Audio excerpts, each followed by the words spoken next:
Your job in life is to figure out what it is you are called to do. And you use a job until you can figure out what the calling is. Because a job is necessary to survive, and you live in a world where so in my early days, I had a job. I had a job until I could figure out what it was really, what that gave my life its purpose and meaning. And I'd gotten demoted in my job in Baltimore as an anchorwoman because as they hired me, and then they decided I was the wrong color, and I was the wrong size, and I was the wrong, I had lots of problems, and they were trying to take me off the air. And I was making $22,000 a year. I thought I was in heaven because I was making my age. And my dream at the time was, Gail and I used to say, can you imagine if you're 40 and you're making 40,000? Ooh, that'd be it. So that was as big as my dream was, just to make my age. And then I did this, they put me on a talk show one morning because they didn't know what to do with me. And I was interviewing the Carvel Ice Cream Man. It was a local talk show. And Benny from, Benny, who was Mrs. Chancellor's butler or something on All My Children. Anyway, a soap opera star who wasn't the lead star. Remember Benny?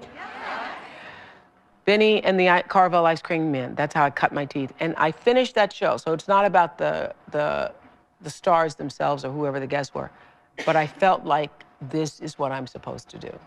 All these years I've been misplaced in news because I couldn't relate to news. I was a news reporter, and I'd be out on the stories, and I'd be crying with the people.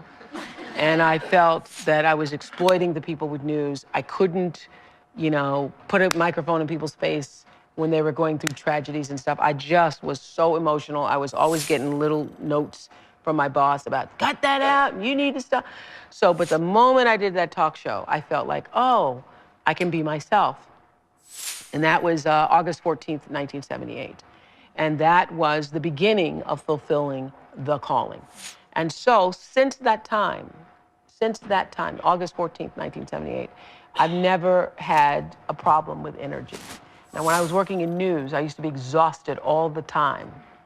Just exhausted all the time because I hated it.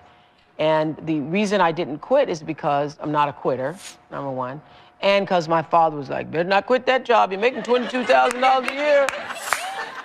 Who's gonna pay a black woman $22,000 a year? You're never gonna make that kind of money again. You better save half of it. So I was reluctant to quit and think about doing something else because I thought, okay, everybody wants to be an anchor woman. At the time, that was like supposedly a big deal, being an anchor woman. So I thought, okay, I'll just stay with this until I can figure out what is the best thing to do. And interestingly enough, I was applying for what I wanted to do. I felt like I needed to be able to talk. And at the time, the only thing that was available was Good Morning America or the Today Show. So I called up this agent and I asked if he would accept my tape because I wanted to be like a substitute for Bryant Gumbel. And he said to me, there was only gonna be one Bryant Gumbel.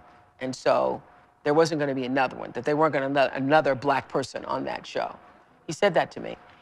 And interestingly enough, he called me last week because somebody else mentioned his name to say he never said it, but he did say it. And I said to him, you know what? If you're ever told that, you never forget it. If somebody ever says to you, if you're ever rejected in that way, you never, ever, ever forget it. I said, but it's okay. I did okay. You did okay. It's all right. It's all right. But the answer to your question is, if you can find what is your passion, if you find what you love, you never get tired. Or if you do get tired, you're fueled by the energy of your work. So I know that I'm doing exactly what I'm supposed to be doing at this time. I also know that what this show can do in terms of being a voice in changing the world, it's just the beginning of what this show can do. It's fun to do things like this, but, and it's necessary to do things like this in order to be able to do the bigger, grander things, to change what happens to the face of children in Africa, for example, or what happens to education with kids in this country.